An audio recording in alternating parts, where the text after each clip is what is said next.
Bonjour à toutes les balances et bienvenue dans l'horoscope du mois de novembre. Un mois qui va être un petit peu complexe jusqu'au 9 parce que le 9, Vénus, votre planète, qui va vous donner un petit peu des ailes, rentre chez elle dans le signe de la balance. Autant dire qu'elle va apporter une sensation de légèreté, de bien-être, de motivation aussi, parce que le mois de novembre jusqu'à peu près la mi-décembre, pour nos amis Balance, les questions vont être essentiellement financières. Comment est-ce que je vais pouvoir augmenter mes revenus? Comment je vais pouvoir gérer ce que je sors, mon budget? Ça va être essentiellement des questions d'argent, mais aussi des questions d'acquis, d'avoir. Comment je peux améliorer mes revenus, comment je peux créer une société. La balance qui normalement est plutôt un signe d'association, de partenariat, là, elle va se sentir pousser des ailes. Vénus va quitter le signe de la Vierge où elle va se sentir un petit peu à l'étroit, où elle s'est sentie limitée, un petit peu comme enfermée. Là, une fois que Vénus est chez elle, tout commence à s'améliorer pour les balances qui vont retrouver un regain d'enthousiasme, un regain de persévérance et aussi une nouvelle concentration dans leur travail. Autant dire que la période est relativement favorable, même s'il y a quand même un petit fond d'anxiété de par cet amas qui est en Scorpion et qui va créer chez la balance un petit peu d'instabilité. Les énergies du Scorpion sont assez sombres, alors que la balance, signe intellectuel, reste tout de même assez lumineuse et qu'elle a tendance à se méfier du trop-plein émotionnel du Scorpion qui peut se déverser de manière anachronique dans sa vie. C'est donc les questions d'argent qui vont être mises à l'honneur, qui peut même obsédant.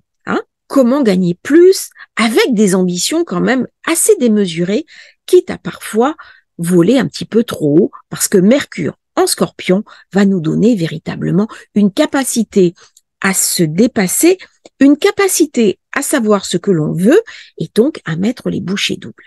Mercure en Scorpion donne de la concentration, il donne aussi de la perspicacité et la capacité d'analyser une situation sous un angle nouveau. Le 11, Mercure va passer en Sagittaire dans la 3e maison de la balance, autant dire un instant où nos douces balances ont envie d'apprendre des nouvelles choses, elles ont envie de savoir, elles ont envie aussi d'enseigner et peut-être même de transmettre et de communiquer. Cette partie, à ce moment-là du mois, va être basée sur comment je peux communiquer avec les autres, comment je peux améliorer ma communication, ma diction, tout ce qui est nouvelle technique de communication. Il se peut qu'il y ait des échanges scripturaux, de mails, de SMS, d'échanges et notamment de réseaux sociaux. La nouvelle lune en Scorpion du 13 novembre a son milieu du ciel en Balance, avec Pallas Athéna qui se trouve également en Balance. Autant dire que c'est vraiment la négociation et là on dépasse le collectif puisque Vénus est la planète dans cette nouvelle lune la plus haute. Et il y a quelque chose de très surprenant, c'est que la pleine lune va avoir exactement les mêmes configurations où Vénus, pareil, va être la planète la plus haute. Et le milieu du ciel, pareillement, en Balance. Ça veut dire quoi? C'est le moment pour rayonner. C'est le moment où on va avoir beaucoup de charisme parce que Vénus reçoit un très beau trigone de Pluton. Il y a donc du magnétisme, de la sensualité. On a besoin de rencontrer l'autre et d'avoir des relations intimes et affectives. Attention toutefois, le nœud sud est pour sa part en Balance. Attention à ne pas tomber dans les excès inverses. Attention à la manipulation. Attention aussi aux femmes ou aux hommes, c'est pareil, qui vont utiliser leur charme pour obtenir des bénéfices ou alors subir ce genre de personnes.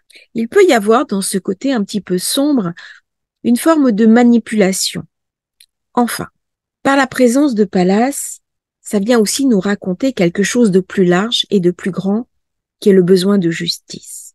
On vient nous raconter une forme de sagesse, un besoin d'équilibre, la nécessité de la diplomatie. Si je dépasse le cadre complètement individuel pour rentrer un petit peu dans cet axe nord-sud, qui est transgénérationnel bien sûr, qui est collectif, et je ne peux pas Ne pas aborder la balance sans parler de ce nœud sud qui, à un moment donné, va passer sur votre soleil et que vous allez être invité à éclairer. C'est-à-dire que quand le nœud sud va passer sur cette position clé de votre horoscope, de votre thème de naissance, eh bien, qu'est-ce que dans mon passé je dois éclairer? Qu'est-ce que je dois comprendre pour ne pas le reproduire? On va nous parler aussi d'une bataille juste.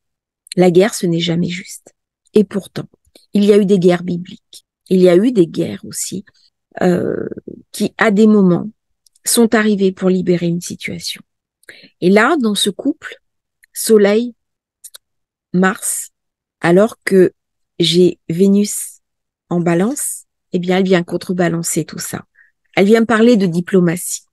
Elle vient me parler d'un équilibre qui peut être cruel. En effet, le Soleil, Mars, Scorpion, je suis quelque chose de profondément dur. Je peux même être rentrée sans m'en apercevoir dans quelque chose qui est très conflictuel. Dans ce couple Soleil-Mars en Scorpion, il y a quelque chose d'une cruauté et d'une cruauté de l'histoire des hommes qui m'est racontée et qui vient me reparler de mon passé. Est-ce que c'est ça que je veux pour le monde? C'est assez compliqué là parce qu'on sort du registre personnel. Normalement, ces vidéos, elles sont vraiment faites pour les personnes. Mais là, on sort du cadre individuel.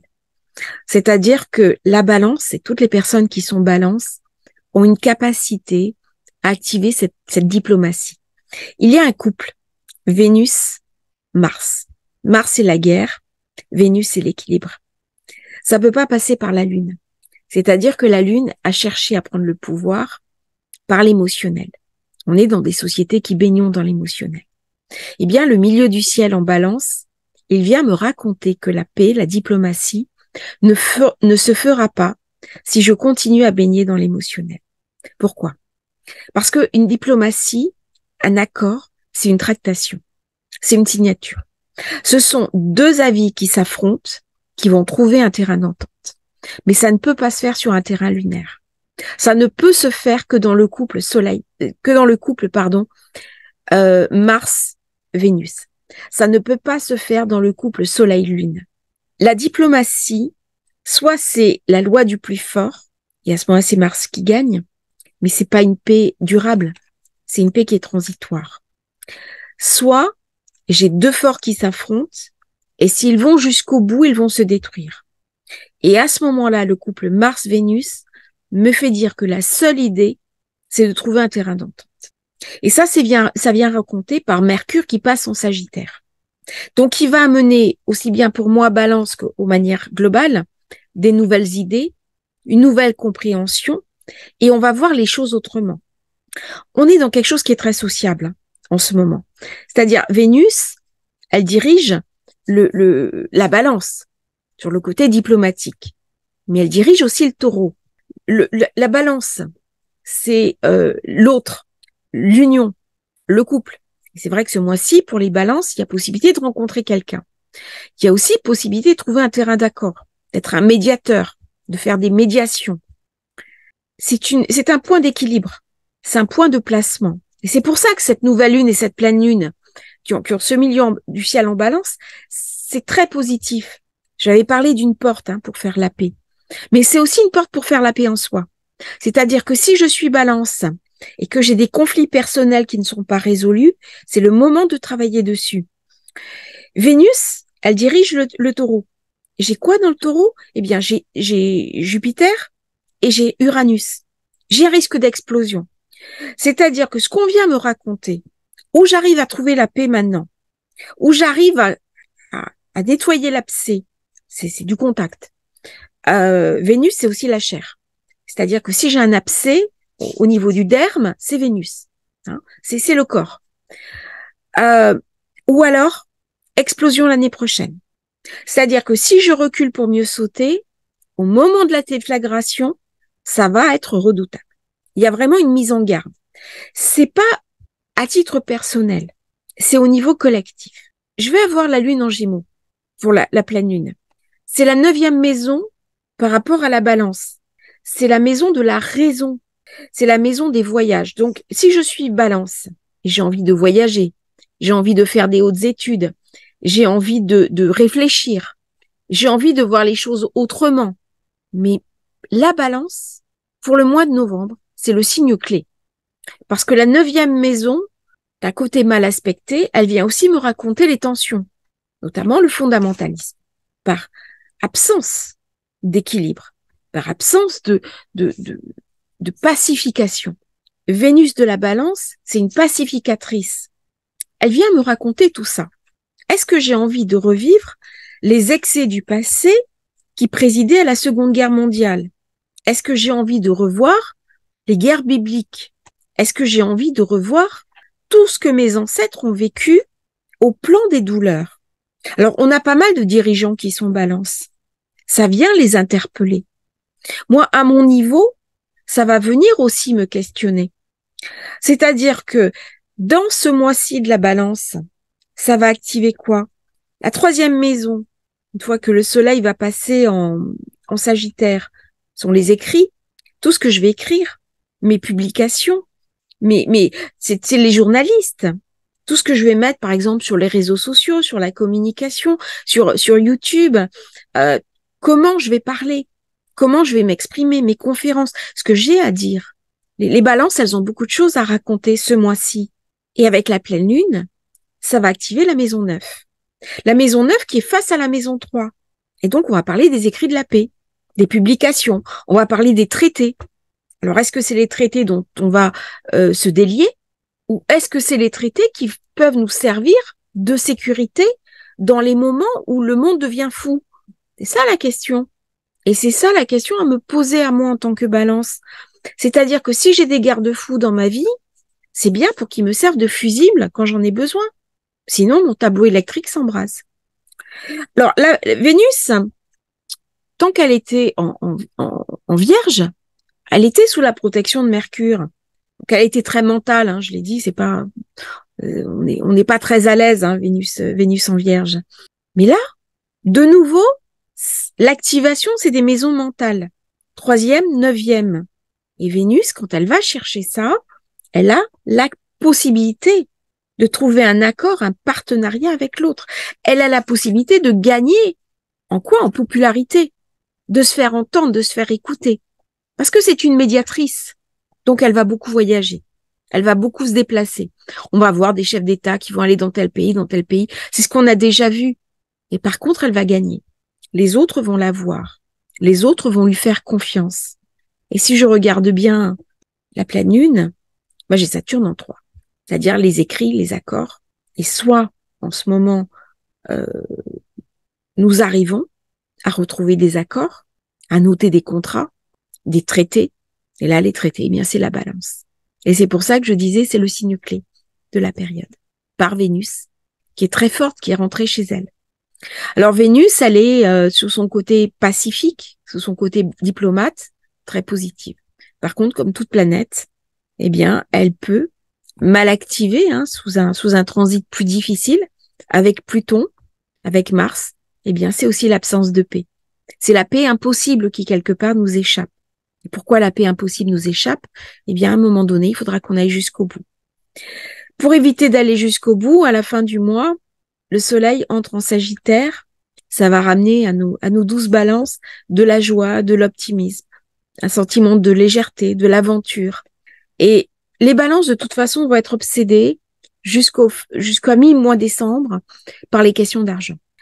Tout va tourner autour des acquis, des possessions, de ce qui vient aussi dans les héritages transgénérationnels, dans les mémoires, ces mémoires anciennes. Il y a chez la balance le besoin d'aller nettoyer, d'aller évacuer. Alors là, c'est des valeurs scorpions, hein, dès qu'on parle d'évacuation, mais les miasmes du passé. C'est peut-être un des enjeux de ce début du XXIe siècle, c'est de clore définitivement la Seconde Guerre mondiale. On rentrera pas dans l'ère du Verseau avec les fantômes de l'ère du Poisson et notamment ces horreurs qui se sont passées durant cette période sombre de l'histoire. Et ça vient m'interroger. Ça vient m'interroger sur le sens du juste. Ça vient m'interroger sur le sens de l'éthique. Ça vient m'interroger aussi sur le sens de l'équilibre. J'avais fait quand j'étais en fac de droit, mon mémoire de DEA sur l'éthique médicale. C'est une notion qui est pas assez développée, l'éthique, malheureusement. Et je crois qu'il ne peut pas y avoir de société développée, de société moderne, de société qui avance en conscience s'il n'y a pas une profonde référence, aussi bien individuelle que collective, à l'éthique. On dit toujours que l'éthique, c'est ce qui me reste quand je n'ai plus de morale. La morale trouve ses racines dans le religieux. Le religieux, c'est la maison 9. L'éthique, on est beaucoup sur la maison 7.